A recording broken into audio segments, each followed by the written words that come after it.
네, 하루하루가 정신 없습니다. 트럼프의 관세 폭탄 시시각각으로 터지고 있는데요. 간밤에는 중국에 대한 추가 관세 부과를 시사를 했고 유럽연합, EU에 대해서도 관세 부과 또 한 번 이슈가 됐습니다. 자, 이런 중요한 시기에 방미길에 오른 안덕근 산업통상자원부 장관, 과연 어떤 협상을 갖고 어떤 성과를 가지고 돌아오게 될까요? 자, 오늘 이 시간에는 트럼프의 관세 정책, 최근 소식들 위주로 여러분께 자세하게 설명해 드리겠습니다. 권혁준 경제평론가 모셨습니다. 안녕하십니까? 네, 안녕하십니까? 이게 속속 시시각각으로 바뀌어가지고요. 조금만 늦으면은 맞습니다. 뭐 완전히 뉴스를 쫓아가지 못합니다. 지금 나온 것이 캐나다와 멕시코 관세, 이게 한 달 유예를 했는데 네. 계획대로 부과를 하겠다. 그리고 원래 10% 추가 관세였던 중국에 네. 더 얹는 거죠. 맞습니다. 10%를 더 얹겠다. 그리고 유럽연합까지. 네. 중국만 먼저 따로 떼어놓고 볼게요. 중국에 대한 내용부터 시작할까요? 네, 그렇습니다. 이미 지난 4일이었습니다. 그러니까 2월 4일에 중국으로 이제 보복 관세죠. 말 그대로 10% 추가 관세를 사실 단행을 했었습니다. 그러다가 이제는 앞으로 이제 지난 밤에 새롭게 나온 정보는 앞으로 또 이제는 10%의 이제 추가 관세를 더 하겠다라고 이제 트럼프 대통령이 얘기를 했어요. 그래서 3월 4일부터 들어가겠다 이렇게 얘기를 해서 또 시장을 또 발칵 뒤집어 놨습니다. 그래서 그렇게 되면 플러스 20%가 이제는 추가 관세가 되는 거거든요. 기존에도 있잖아요, 또 30%. 네. 그렇죠. 그러다 보니까 사실상 보면 중국 제품에 대한 이제 압박이 좀 더 가세질 수밖에 없다 이렇게 보시면 되겠고, 근데 이유는 그렇게 됐습니다. 이제 중국으로부터 오는 펜타닐 원료죠, 마약에 대한 마약. 이 문제를 계속적으로 거론하면서 중국 정부가 전혀 조치를 취하지 않고 있다라고 이제 이야기를 하고 있죠. 그러면서 10% 추가 관세를 더 한번 얘기를 했다고 보시면 되겠고요. 그 중국은 당연히 반발하고 있습니다. 우리는 할 만큼 하고 있고 이거에 대해서는 다른 의도가 있다 이렇게 얘기를 하고 있는데, 그래서 보복하겠다 이런 얘기를 계속적으로 지금 뭐 정식적으로 얘기한 건 아니지만 사실상 이제는 언론을 통해서 이제 내비치고 있다 이렇게 보시면 되겠고요. 네. 또 한 가지가 아까 앵커님 말씀하신 것처럼 이제 지난밤에 또 새롭게 나왔던 것이 이제 EU 쪽입니다. 말 그대로 이제는 EU에 대한 관세 25%에 대해서 이야기를 지금 하고 있죠. 그래서 이것도 3월 4일부터 사실상 이제 얘기하고 있는데, 근데 이제는 또 한 가지가 나왔던 게 이거였어요. 이제 계속적으로 아까 정신 없다고 얘기한 게, 원래 이제 캐나다와 멕시코 같은 경우에는 원래부터가 이제 3월 4일부터 사실 추가 관세에 대해서 얘기하려고 했었습니다. 그러다가 갑자기 최근에 나왔던 것이 이제 한 달 뒤로 유예할 수도 있다 이런 얘기가 나왔었거든요. 네. 예, 이게 트럼프 대통령 입에서 탁 나온 거예요. 사실 내각회의 때. 그래서 또 시장은 이거 한 달 유예되나 보다 했는데 역시나 이제 백악관에서 바로 정정을 했죠. 그래서 원래대로 이제 3월 4일부터 이제 발효가 된다. 이렇게 이제는 정리가 지금은 된 상태입니다. 그래서 이렇게 흘러가고 있구나라고 보시면 되겠고요. 그 또 한 가지가 아까 말씀드렸던 4월 2일부터 있었던 이제 상호 관세. 이거는 이제 그대로 간다. 그래서 요거는 이제는 관세 폭탄 스케줄이 쭉 이제 나오고 있는데, 뭐 2월 4일부터 이제는 중국의 10% 추가 관세 시행이 됐죠. 10일, 13일, 19일 그래서 계속적으로 관세에 대해서 이야기를 하고 있습니다. 그래서 네. 캐나다, 멕시코 같은 경우가 3월 4일 이러다가 다시 한 달 유예 얘기가 나오다가 다시 3월 4일로 이렇게 얘기가 됐고, 근데 중국도 마찬가지죠. 그래서 10% 추가 관세 부과 이런 얘기가 계속 나오고 있고요. 뭐 트럼프 대통령은 역시나 마약에 대해서 굉장히 우려스러운 모습을 하고 있고 이런 얘기를 합니다. 본인의 이제는 SNS를 통해서 많은 펜타닐은 중국으로부터 공급이 되고 있고 원료를 공급하고 있다. 맞습니다. 이런 주장을 하더라고요. 예, 캐나다와 이제 멕시코를 통해서 이제는 펜타닐이 들어오고 있는 거죠. 그 원료를 중국이 제공하고 있고, 그래서 10만 명 이상이 지난해 이 위험에 매우 중독적인 독에 사망을 했다라고 하면서 수백만 명이 20년 동안 사망했다 이렇게 얘기하면서 이거를 재앙이라고 표현했거든요. 네. 그래서 이거를 더 이상 허용할 수 없다 이렇게 얘기를 하고 있습니다. 그래서 뭐 미국 관점에서 본다 그러면 뭐 당연히 대통령 입에서 할 말이라고 볼 수 있겠는데, 이러한 이유로 이제는 관세를 사실상 하다 보니 세계 경제는 바짝 긴장을 할 수밖에 없다라고 말씀을 드립니다. 자, 일정이 또 바뀔 수는 있지만 지금 저희가 이야기한 게 가장 업데이트된 그런 소식이다라는 거 다시 한번 확인해 드리고, 자, 중국에게 10% 추가 관세 플러스 10% 얘기가 나왔는데 이번엔 중국도 상당히 강경합니다. 시진핑 주석의 모습이 지난 일기 때와는 사뭇 다른 것 같아요. 네, 그렇습니다. 지금 사실상 어떤 형국이냐면 일기 때는요, 사실상 이제 미국과 중국의 밀월 관계라고 이제 보셨으면 좋겠습니다. 그런데 이기 때는 완전 다르죠. 완전히 중국을 고립시키기 위해서 지금 미국과 러시아가 또 얘기도 나누고 있고 이러다 보니까 중국 고립화가 더더욱 되고 있고 그러다 보니까 중국에서는 당연히 이번 10%의 추가 관세에 대해서 강력 반발하고 있다. 이렇게 보시면 되겠습니다. 예, 중국의 이제는 상무장관이 사실상 이런 얘기했거든요. 사실 이거에 대해서 이제 보복을 하겠다라고 얘기하면서 확고하게 반대한다라는 이제 표명을 표했습니다. 그 정도로 지금 트럼프 대통령의 추가 10% 관세에 대해서 중국 입장에서는 보복을 하겠다라고 천명을 하고 있고 그런데 뉘앙스가 사실상 좀 다릅니다. 이제 끝에 가서는 어떤 얘기를 했냐면 미국과의 관계를 개선하고 싶다 이런 뉘앙스를 또 내비쳤거든요. 이런 점을 아마 트럼프 대통령은 이용하고 있는 것 같아요. 그래서 관세라는 이 지렛대를 사용해서 중국과의 무역 적자폭을 줄이고자 하는 고도의 노림수다 이렇게 판단할 수 있겠습니다. 주말에는 또 트럼프 대통령과 젤렌스키의 또 협상이 있잖아요. 네. 주말 사이에 또 일정 이거 바뀔 수 있는 거 아닙니까? 계속 바뀌는데? 네, 충분히 가능하죠. 사실상 미국이 가장 원하는 거는 물론 뭐 종전이겠지만 거기서 나오는 사실상 그 광물 자원이죠. 예, 히토류. 우크라이나의 이제 광물 자원에 탐을 내고 있고 히토류도 마찬가지고요. 그래서 이제 유럽과의 관계가 지금 굉장히 또 중요해졌습니다. 근데 아까 앵커님 말씀하신 것처럼 유럽에 대한 관세 부분을 또 얘기를 했거든요. 그래서 이런 얘기를 합니다. 사실상 EU가 미국산 자동차 농산물 받아들이지 않고 있다. 사실상 이제는 높은 관세율로 미국의 자동차와 농산물에서 이제는 차별적 관세를 하고 있다라고 얘기를 하고 있고 그다음에 사실 EU라는 이 그룹이 사실상 미국을 갈취하기 위해서 만들어진 단체 아니겠느냐 이런 얘기할 만서로 노골적으로 사실상 이제 표현을 하고 있습니다. 그래서 이제 EU에 대한 이제 관세 이 부분이 현실화될 가능성이 점점 좀 높아지고 있다 보시면 되겠고요. 특히 트럼프 대통령이 주목하고 있는 거는 이거죠. 비관세 장벽입니다. 여기서 말하는 비관세 장벽은 역시나 부가세, 부가가치세라고 보시면 되겠는데 지금 이탈리아 같은 경우는 22%의 부가가세 관세율이 있고 부가가치세율이 있고요. 그다음에 영국과 프랑스는 20%의 부가가치세가 있거든요. 그러다 보니까 이게 사실상 보면은 비관세 장벽이다 이렇게 표현하고 있어요. 그래서 과연 이 부분을 과연 EU 쪽에서 어떻게 유럽 쪽에서 풀어줄지는 지켜보셔야 되겠지만 일단 트럼프 대통령과 미국의 입장은 이런 부분에 대해서 걸고 넘어질 가능성이 굉장히 크다라고 보여집니다. 유럽은 바로 반응했습니다. 트럼프 대통령의 EU에 대한 관세 부분이 얘기 나왔을 때 단호하게 대응하겠다라고 이렇게 얘기를 하면서 사실상 유럽의 산업과 소비자들이 이 관세에 대해서부터 보호를 받을 수 있는 권리가 있다. 이러면서 우리는 보호하고자 노력하겠다라고 얘기를 했어요. 그래서 이런 점을 봤을 때 앞으로의 이제 순서가 딱 있었습니다.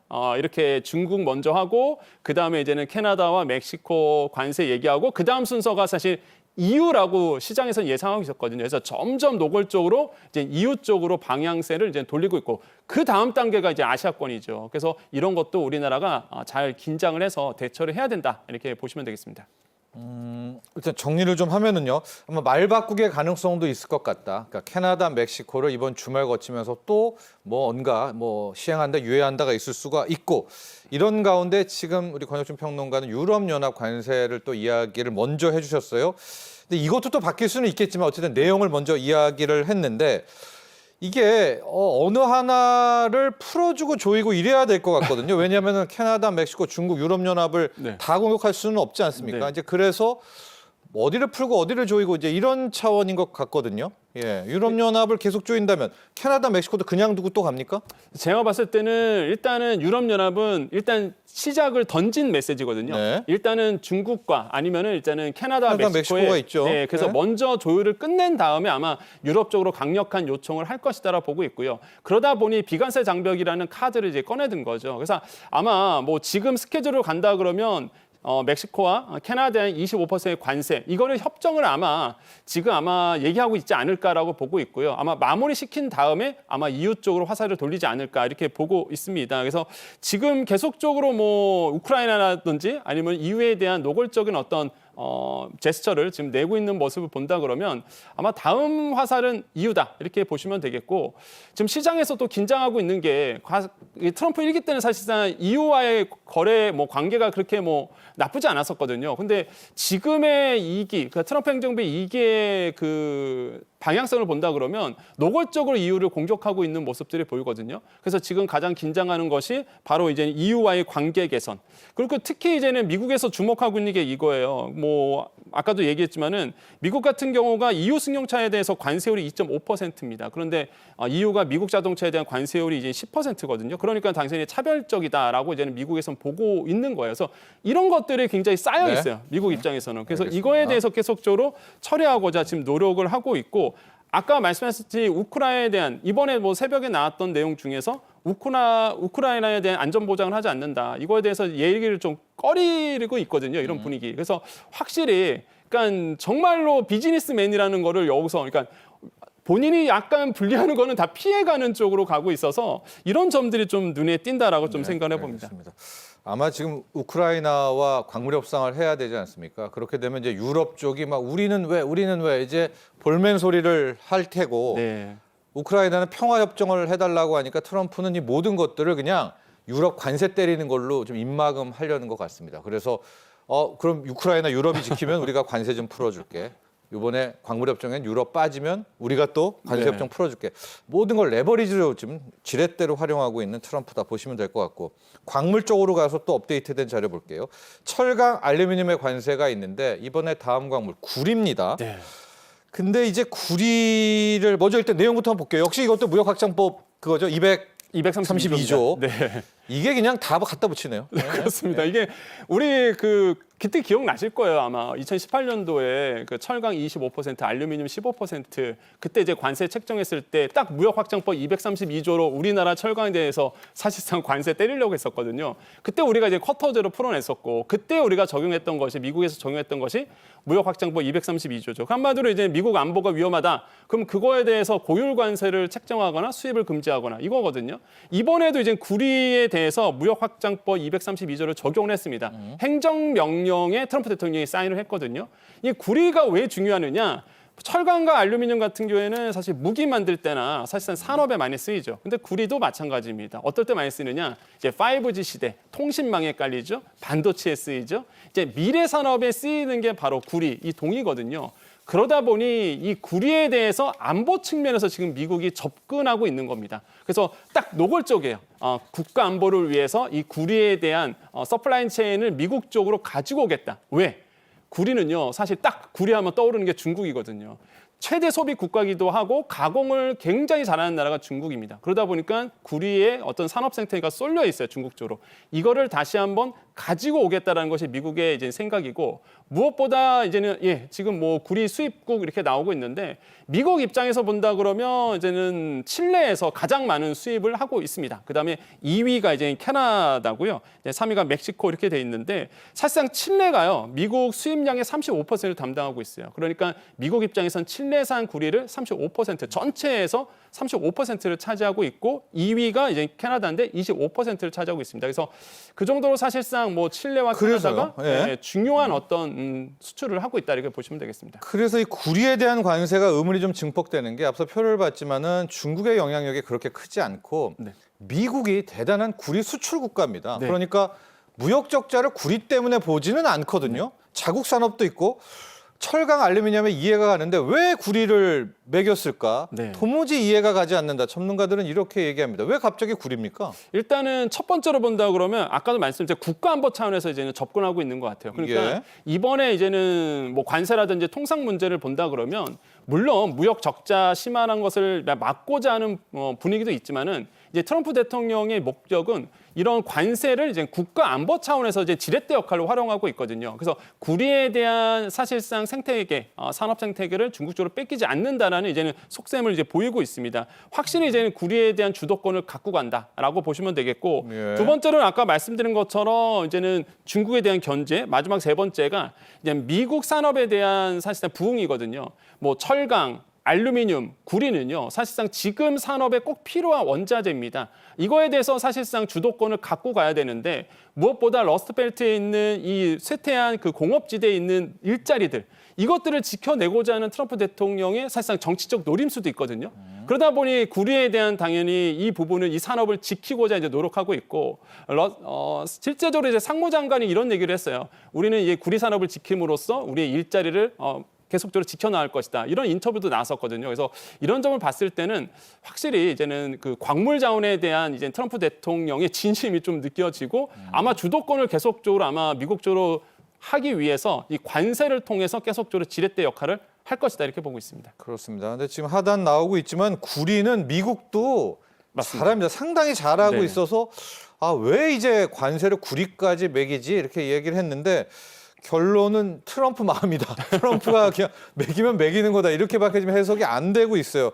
그만큼 더 트럼프의 관세 정책이 불확실성으로 빠져드는데 이런 가운데 자, 우리 안덕근 산업통상자원부 장관이 우리 강요론 처음으로 트럼프 이기 때 26일 방미길에 올랐습니다. 어떤 협상 카드, 어떤 전략을 가지고 좀 갈까요? 일단 우리의 전략은 몇 가지, 세 가지로 또 나눠볼 수 있겠는데 첫 번째로는 이제 방미 목적을 명확하게 아마 미국 쪽으로 밝힐 겁니다. 한마디로 지금 미국이 하고 있는 이제 관세, 통상 압력에 대해서 우리가 어떤 입장인지를 명확하게 밝힐 것으로 보고 있고요. 특히 그동안 이제는 한미 차원에서 전략적인 파트너십을 맺어왔거든요. 그렇기 때문에 이런 점들을 강조하면서 우리가 지금 봉착해 있는 관세 문제를 풀어낼 것으로 보고 있고요. 두 번째로는 뭐 에너지 수입 확대 카드를 아마 우리는 꺼내들 거다 이렇게 보시면 되겠습니다. 지금 LNG에 대한 미국의 노골적인 압력이 있거든요. 자국 에너지를 사라 이거죠. 그래서 우리도 이거를 기브 앤 테이크 말 그대로 사주고 이거에 대한 협상 카드를 내밀 것으로 지금 내다보고 있고 그게 우리의 선물이죠. 맞습니다. 네. 예, 마지막 세 번째로 본다 그러면 이제는 한국 기업들의 대미 투자 이 부분을 아마 강조할 거로 보고 있습니다. 이미 우리나라 뭐 삼성전자든지 LG라든지 뭐 현대자동차라든지 미국의 생산 공장이 있거든요. 이런 것들을 이제 강조하면서 파트너십이다. 우리는 뭐 관세의 대상국이 아니라 이미 한미 FTA로 인해서 98%가 비관세잖아요. 지금 상황상. 이거를 지켜내고자 아마 막중한 임무를 띠고 이 목표를 가지고 지금 미국에 가 있다. 이렇게 말씀을 드릴 수 있습니다. 자, 우리의 선물은 두 가지를 일단 가져가고 있습니다. LNG 수입 확대, 에너지 수입이라는 거 하나, 그리고 뭐 저번 때 러트닉 장관도 얘기했지만 미국에 대한 투자입니다. 네. 근데 그런 거 줄 거 주고 우리가 받을 거는 뭘 좀 챙겨야 와야지 될까요? 우리 한덕근 장관이. 제가 봤을 때는 아무래도 지금 보조금 이슈잖아요. 네. 인플레이션 감축법이라든지 칩스법에 대한 이제 보조금 그거 그대로 진행하는 거 이거를 아마 우리나라에선 가장 원할 거다라고 보고 있고요. 무엇보다 지금 보편 관세 얘기도 나오고 이제 상호 관세 얘기가 나옵니다. 우리도 사실상 부가세 10%를 책정하고 있는 나라죠. 또한 이제 환율에 대한 이슈도 분명히 있거든요. 그래서 이런 부분을 봤을 때 아마 그 비관세 장벽에 대한 이슈들 우리나라에서 좀 벗어날 수 있도록 아마 요청을 할 것이다 보고 있고 결국에는 우리나라의 목적은 하나입니다. 우리나라의 물품, 우리나라의 이제 산업이 미국에서 원활하게 지금처럼 잘 수출될 수 있도록 하는 것이 아마 이번에 그 산업부 장관의 가장 큰 목표이지 않을까 이런 생각을 하고 있고요. 특히 지금 미국에서 노골적으로 얘기하고 있는 이 알래스카 LNG에 대한 이 투자 부분, 그러니까 이거를 사는 것뿐만 아니라 지금 자국 내 LNG 산업에 대한 투자를 하라고 지금 얘기를 하고 있거든요. 그래서 이런 것도 어떻게 과연 풀어낼지 이것도 이제는 좀 지켜보셔야 될 관점 포인트지 않을까라고 저는 생각을 해봅니다. 네. 현재 안덕구 장관 외에도 최상목 권한대행도 힘을 실었습니다. 화상 실무 면담을 통해서 우리 과거 한국 경제 기여도를 알려달라, 이해달라 이제 이렇게 강력한 메시지를 보냈고요. 잠깐 표도 나왔지만 우리의 선물, 원유 수입, 에너지 수입, 또 알래스카 투자 이것도 이제 마지막까지 우리 보관으로 갖고 있어야 되죠. 네, 그렇습니다. 이제 그 대신에 관세에 대한 부분, 특히 비관세로 우리를 공격하기 시작하면은 한도 끝도 없죠. 우리 전기료 왜 이렇게 싸냐, 뭐 한전 들고 나오고 맞습니다. 이런 부분을 일단 사전에 좀 매조지를 하러 갔습니다. 부디 좋은 성과를 갖고 오기를 기대해 보고 성과 부분은 저희가 또 다음 주에 집중적으로 정리해서 여러분께 전해드리겠고요. 자, 권혁주 평론가 이걸로 좀 마무리해야 될 것 같은데 지금 문제가 뭐 트럼프 대통령의 관세 폭탄 나름의 이유도 있겠지만 이것 때문에 지금 미국이 경기 침체 우려에 빠져들고 있다. 이게 오늘 우리 주식시장, 아시아 전체를 폭락시키고 있거든요. 네.